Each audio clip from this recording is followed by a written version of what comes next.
We are going to move along with our stellar lineup of speakers. Next is Mr. Mohan Valrani, owner and managing director at the Al Shirawi Group, one of the largest and most successful business conglomerates in the United Arab Emirates. The company has interests spanning 29 firms and around 10,000 employees. Mohan Valrani is now also into education and philanthropy under the brand name Arcadia. Please give him a warm welcome.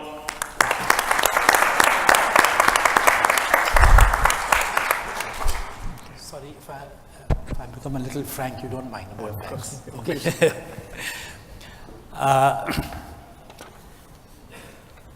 Just a reply to this question. Banks or financial institutions cannot support the oil prices. It is you all who can support the oil prices, drive more cars, waste more electricity, consume more, and the oil prices will go up.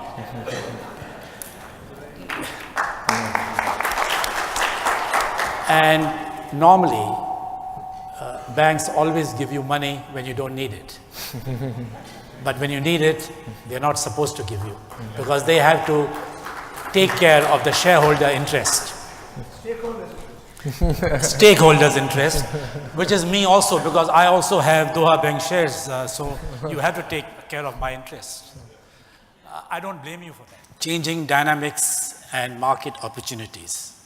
I'll start with good news and bad news. I think bad news first. It's not on?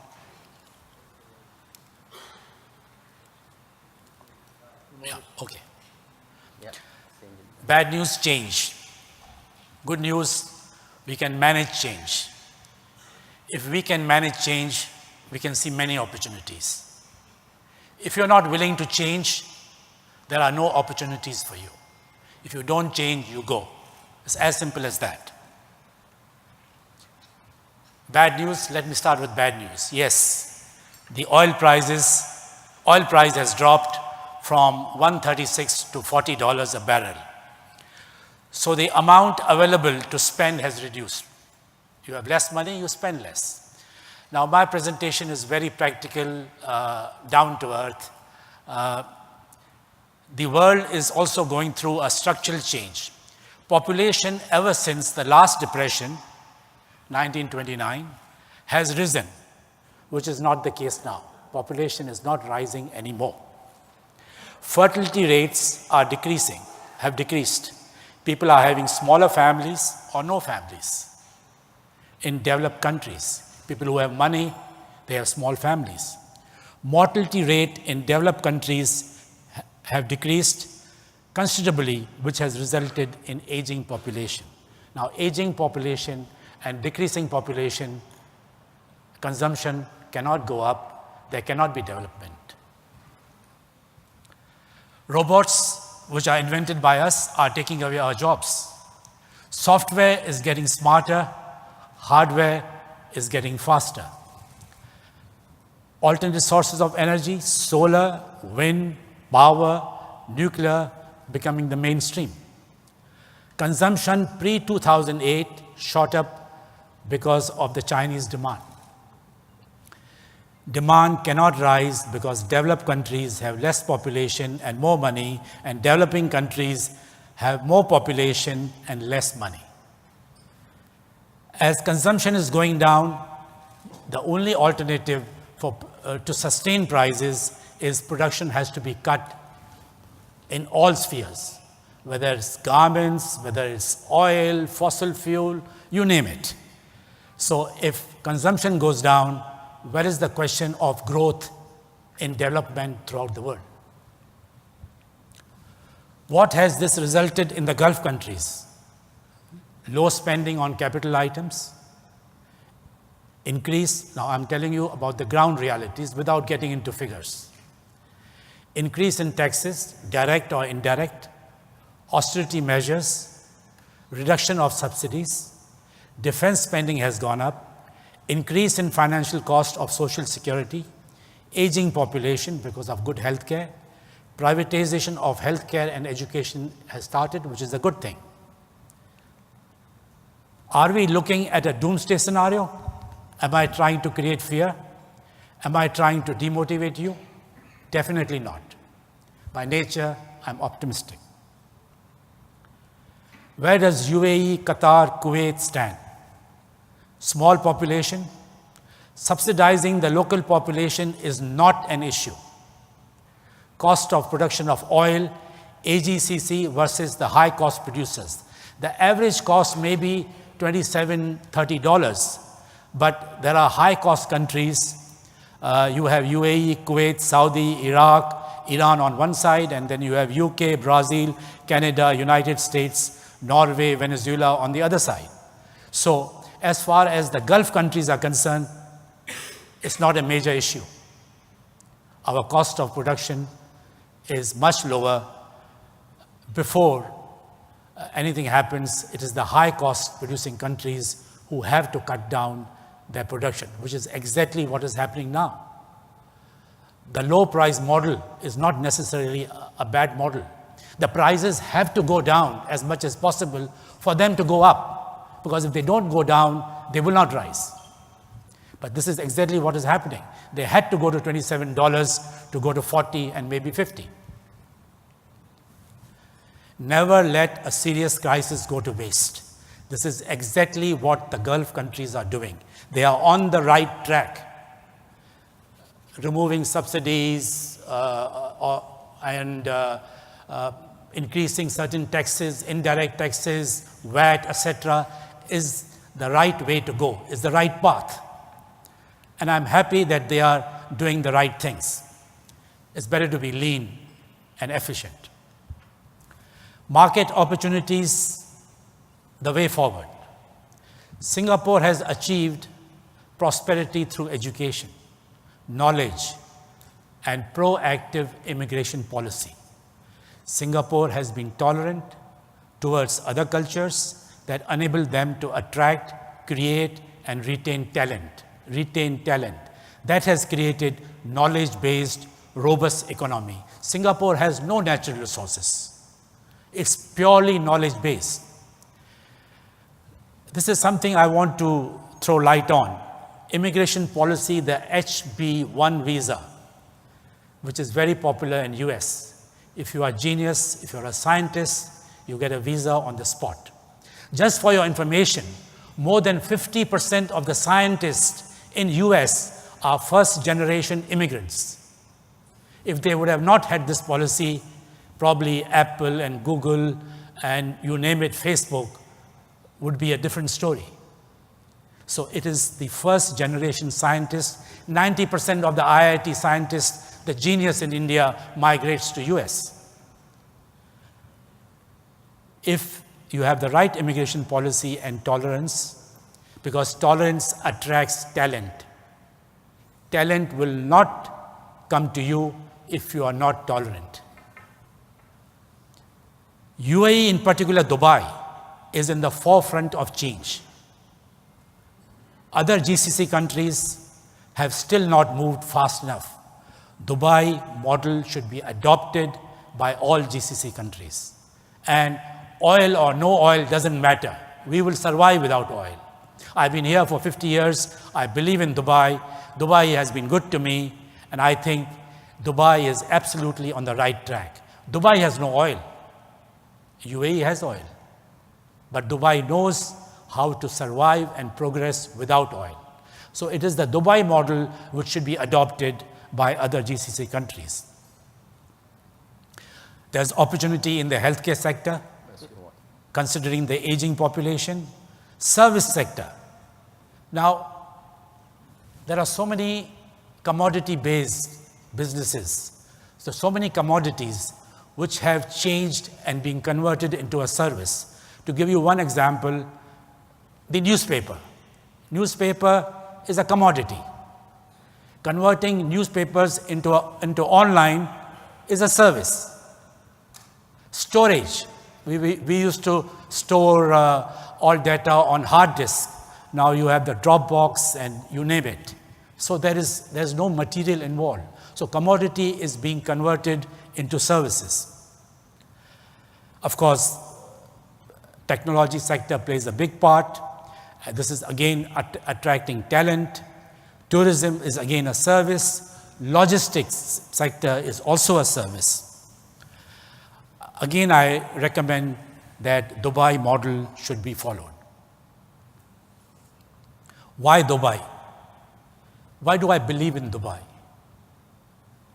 I don't move out of Dubai. Yes, we have businesses in Doha. Doha also I consider pretty progressive in their policies and growth.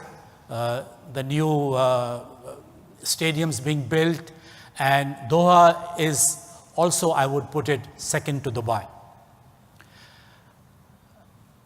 Low crude oil prices will benefit neighboring countries like India, that will boost tourism trade to Dubai. Dubai will only benefit. Mind you, Dubai is a city. Dubai is not a country. Dubai is part of UAE. Yes, UAE is a country. Dubai cannot accommodate the world. The entire world wants to come to Dubai. So this is the reason I'm positive on Dubai. Of course, we have the FIFA World Cup. We have the, 2020. Let me throw some light on geopolitical situation in the region, because some of my friends, they are worried about something happening in Yemen and here and there. I don't see it as a problem at all. I have seen Kuwait being swallowed in 24 hours by Saddam. Compared to that, there was chaos in the whole Gulf. We were worried. Saddam was on the border of Saudi Arabia. I've seen this. I've seen all this. This is not the first time. But I would not worry about this geopolitical situation at all. Maybe I'm very optimistic, but by nature I am optimistic. Dubai is a new city, a smart city. Newness versus traditional. It is the new cities, the smart cities, which will be in the forefront. It will be very difficult for cities like Bombay, Calcutta, London, even New York to change. It's a huge cost. While Dubai is already on the forefront of becoming a smart city. Can you imagine in future we'll be walking out of the airport without showing our passport in my pocket, and I walk out. This is a smart city. Newness is very important. All the traditional companies, the industries, the businesses have either been acquired or have closed down. Even schools, even educational institutions, the boarding schools in England are being bought by the Chinese. They have probably a plan to break it down, reconvert, or what. Because newness, if somebody tells you I'm 100-year-old company, I'm 50-year-old company, and that company is on the way out. You take the banks, the financial institutions. Where are the good old banks, the Chemical Bank and the Chase and this? They're all gone. Barclays today has announced that we are closing down Dubai, while you have banks like Doha Bank progressing, because it's a new bank, newness. They have technology, they have everything. So it is the new companies, the new SMEs, the new schools, which have an advantage over the traditional schools. There are schools, soon schools will be without walls. We'll have competition with virtual schools. And what I believe is that because of change, for people like me at my age, and probably you are younger than me, much younger than me, we have to focus on reverse mentoring, because it is my second generation. I learn a lot from them, but I think my second generation is having competition now from third generation, that is my grandchildren. Soon they will take over as my mentors. Let me talk something about the Al-Sharawi Group. Al-Sharawi Group is very optimistic about UAE, Dubai in particular. Doha, yes. Aggressively investing in fixed assets. Last year and this year, our investment in fixed assets has been the highest. We have now ventured into the education sector. That is my passion, not necessarily profit. but it's very important to maintain a healthy balance sheet, because the boom and bust cycles are very short. 2 years boom, 2 years high prices, 2 year low prices, 2 years boom, 2 years bust. It is not like in the past that the boom cycles lasted 7 years, 8 years, and even the bust cycles lasted 6, 7 years. The boom and bust cycles, because of technology, because of information flowing up and down, so you have to be very careful and have a strong balance sheet to take care of these shocks.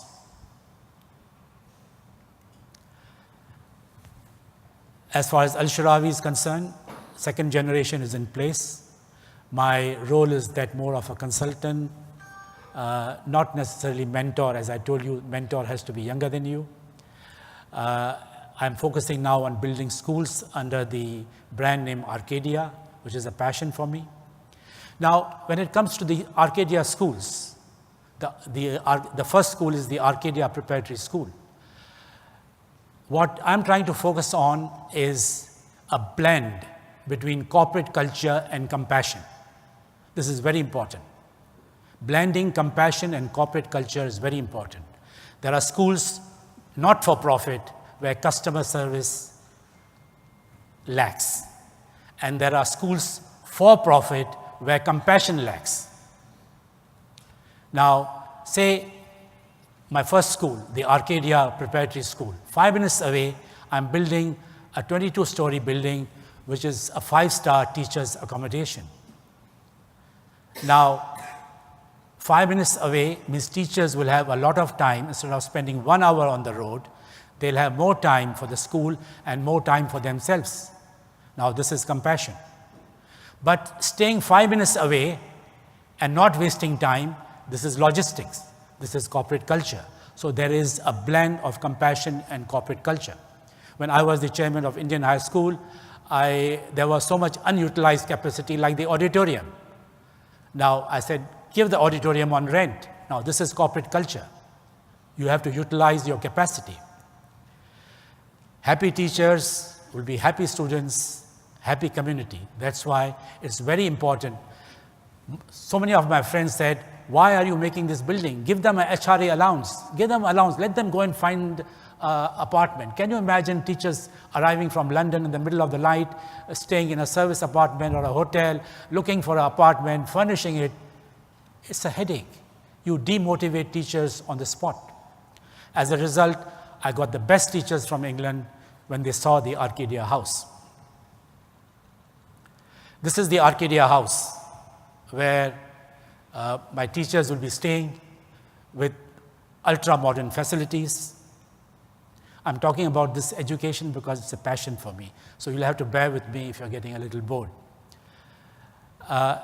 This is the Arcadia Preparatory School, my first school under construction. And these are some of my teachers. They are the best. They all have been educated in British curriculum schools and have taught in British curriculum schools, because my school is a British curriculum school. I have spoken to each one of them, and I love them all. This is the leadership team. I have my founding principal. I invited him. I requested Doha Bank to invite him, Mr. Graham Beale. I call him the 3D principal. He is dynamic, he's dedicated, and he's disciplined. So I have given him a title of 3D. He just believes in work. He keeps sending me emails on weekends. Sometimes I receive emails from him early in the morning. So sometimes I tell him, don't you sleep. But for him, education is a passion. Then I have the dynamic registrar, who is a face to the school when it comes to parents. Then there's one lady sitting here. No, sorry, not lady. One great lady sitting here. For her, education, she's dedicated to education. She's dedicated to children. And She doesn't know that she's a great lady. This is the irony, you know. She's well known as compassionate Catherine. Catherine and Graham, would you both stand, please? Let everybody see you. Can I have a look? There they are. There they are. In my last presentation, I said, I wish I was a student in your class. I can't be at this age. She won't admit me. So, before I close this, I would request you to visit my website. And I would want to tell you something, shortcut to happiness. Shortcut to happiness is in giving. If you give, you'll get more. The more you give, the more you get. And giving is not the monopoly of Warren Buffett or Bill Gates. We all can give. We all have a right to give, because we all have a right to be happy. So you can give material wealth, you can give knowledge, you can physically help somebody, you can pray for somebody, you can give good wishes. If not, you can at least smile, and I say, I wish you good luck. Please look to your neighbors and give a smile and say, I wish you good luck. There you are. All of you have given, all of you are happy.